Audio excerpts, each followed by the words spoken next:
Hello, everyone. Today, I have a story that will break your heart and heal it at the same time. My name is Maya. I am 32 years old. I live in a small apartment 2 hours from the town where I grew up. For the last 3 years, I worked as a nurse in a busy city hospital. My mother's name was Hannah. Some love is too quiet to hear until it's too late. 3 weeks ago, my mother died. She was 61. The funeral was small. Just me, my aunt, and a few neighbors who still remembered her name. The flowers were white. The sky was gray. Nobody cried very loudly. We were the kind of family that kept things inside. I did not cry at the funeral either. I stood there looking at the wooden box, and I felt nothing but a strange, heavy silence. My mother and I were never close. Not the way mothers and daughters are supposed to be. She was a quiet woman. She worked long hours at a sewing factory. She cooked dinner every night without saying much. She never asked about my day. She never came to my school events. When I got my nursing degree, she sent a card.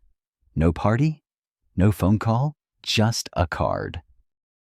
I used to think she simply did not care. I remember being 16, sitting at the kitchen table, telling her about a boy I liked. She did not look up from her sewing.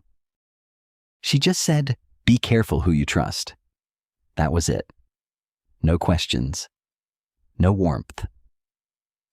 I went to my room feeling small and unseen. For years I carried that feeling. I told myself my mother was cold, distant, maybe even a little broken inside. We talked on the phone, sometimes short calls, mostly about weather and bills. I visited twice a year. Holidays felt like duty. Not joy. Now she was gone, and I had to clean out her house. The house was small with thin walls and a creaky front door. Everything still smelled like her, like soap and old wood and the lavender she kept in little bags inside her drawers. I walked through each room, slowly touching things I had not touched in years. I did not expect to find anything that would change how I saw her.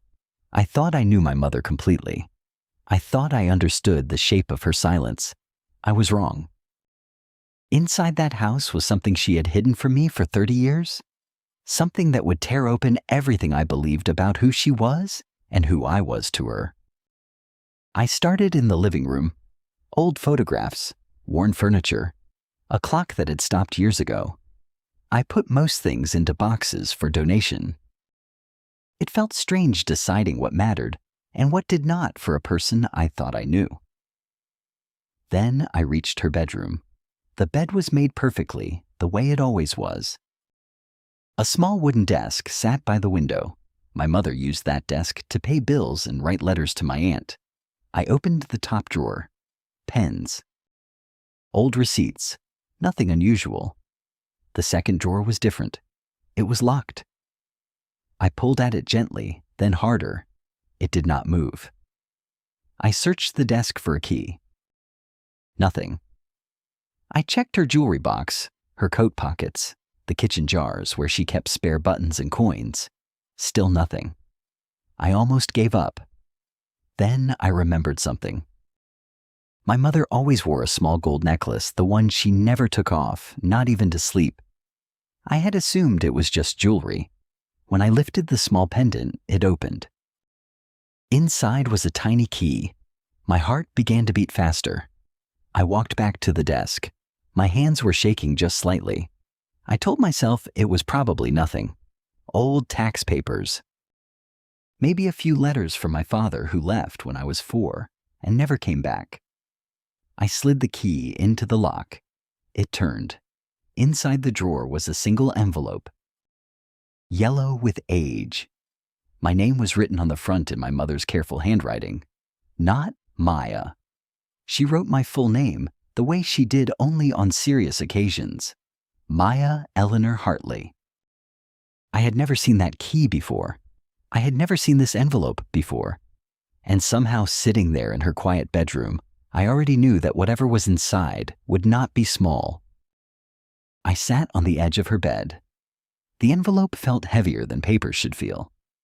I opened it slowly, careful not to tear the old edges.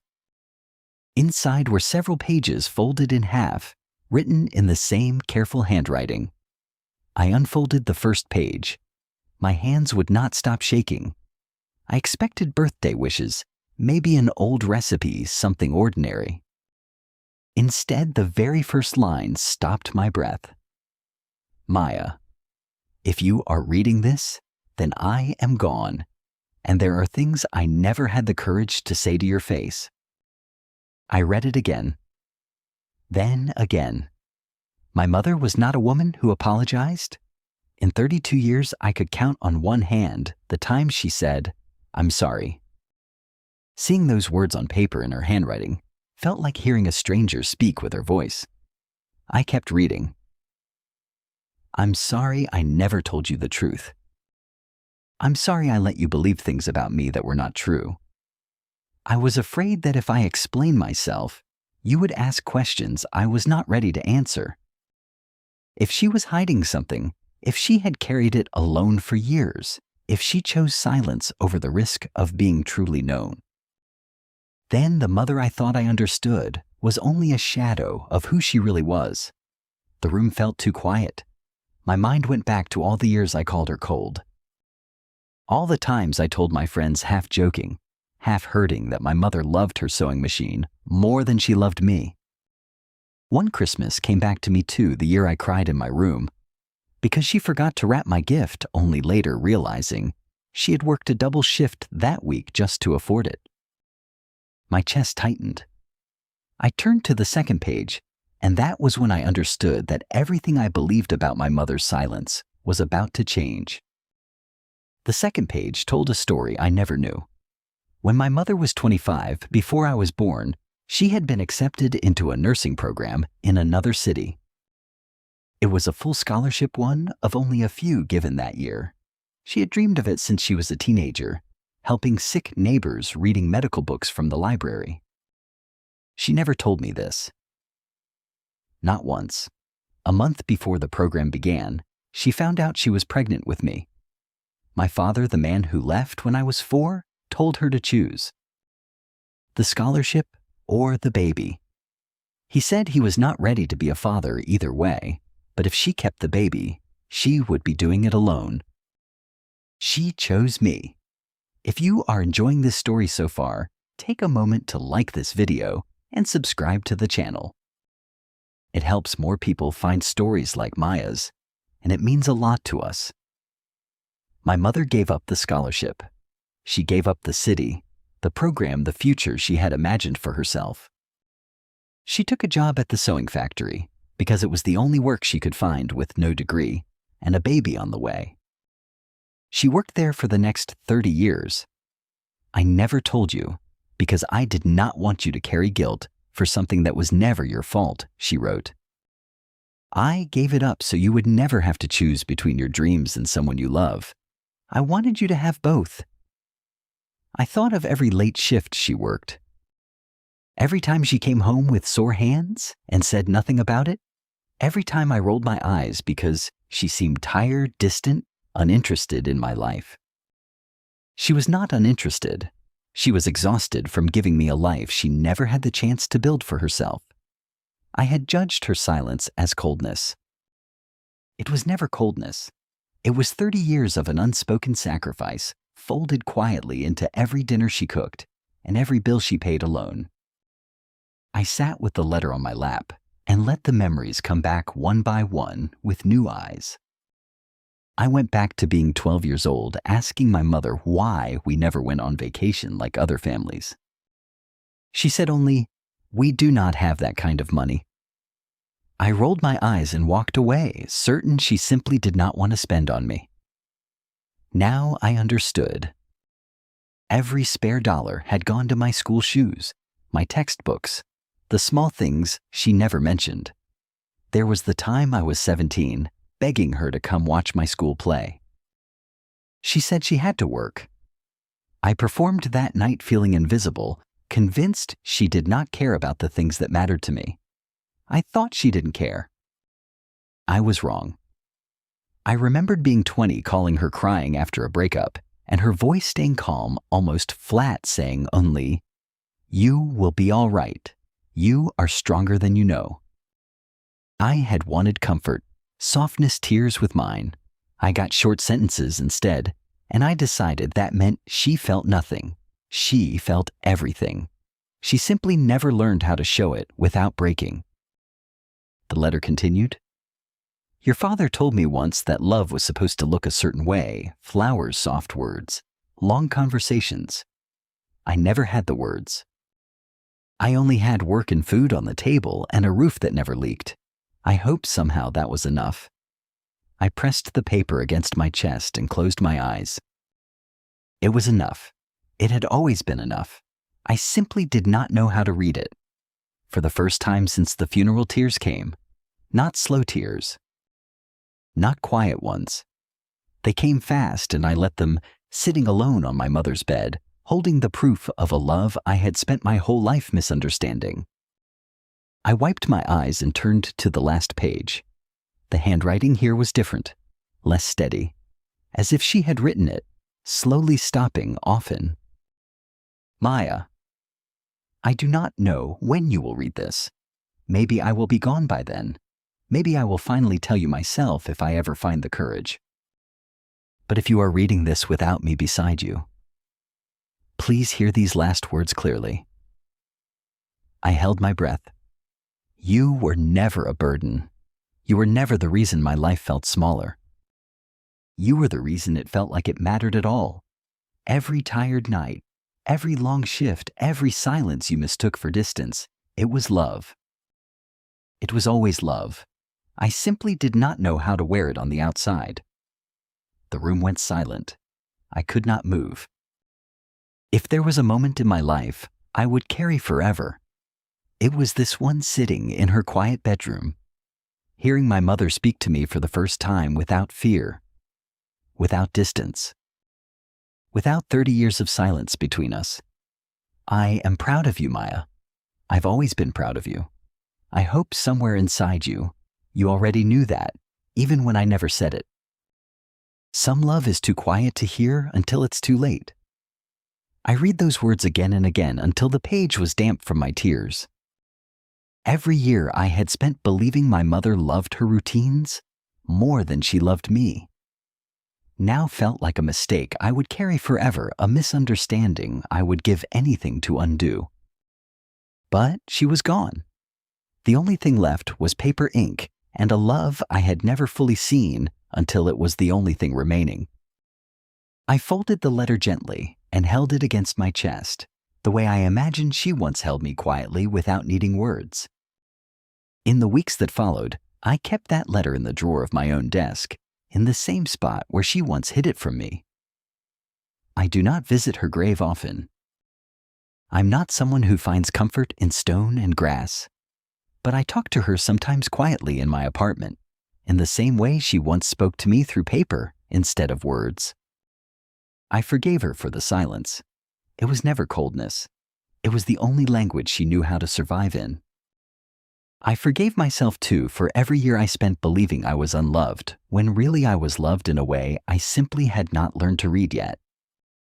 Some love is too quiet to hear until it's too late. I heard it eventually, just later than I wished I had. If you still have a parent who feels distant, who shows love through actions instead of words, through sacrifice instead of softness, I hope this story gives you a reason to look closer, to ask one more question, to listen for the love that might be hiding in their silence. What is one thing you wish you had asked your mother before it was too late? Tell me in the comments. I would love to hear your story too. Thank you for listening today. If this touched you, share it with someone who needs to hear it. See you next time. Now it's time to learn some useful words from today's story.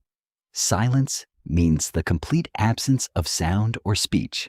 Example: we were the kind of family that kept things inside, hidden in silence. Sacrifice means giving up something important for someone you love. Example: it was 30 years of an unspoken sacrifice folded quietly into every dinner she cooked. Courage means the strength to face fear or difficulty. Example: I never had the courage to say these things to your face. Distant means emotionally cold or far away from someone, even when they are near. Example: I told myself my mother was cold distant, maybe even broken inside. Scholarship means money given to a student to help pay for their education. Example: she had been accepted into a nursing program with a full scholarship. Burden means something difficult or heavy that a person must carry. Example: you were never a burden. You were the reason my life felt like it mattered. Funeral means a ceremony held after someone dies to remember and say goodbye to them. Example: the funeral was small, just me, my aunt, and a few neighbors. Envelope means a paper cover used to hold and send a letter. Example: inside the drawer was a single envelope, yellow with age. Handwriting means the way a person writes by hand, often unique to them. Example: my name was written on the front in my mother's careful handwriting. Forgive means to stop feeling angry at someone for something they did. Example: I forgave her for the silence. It was never coldness.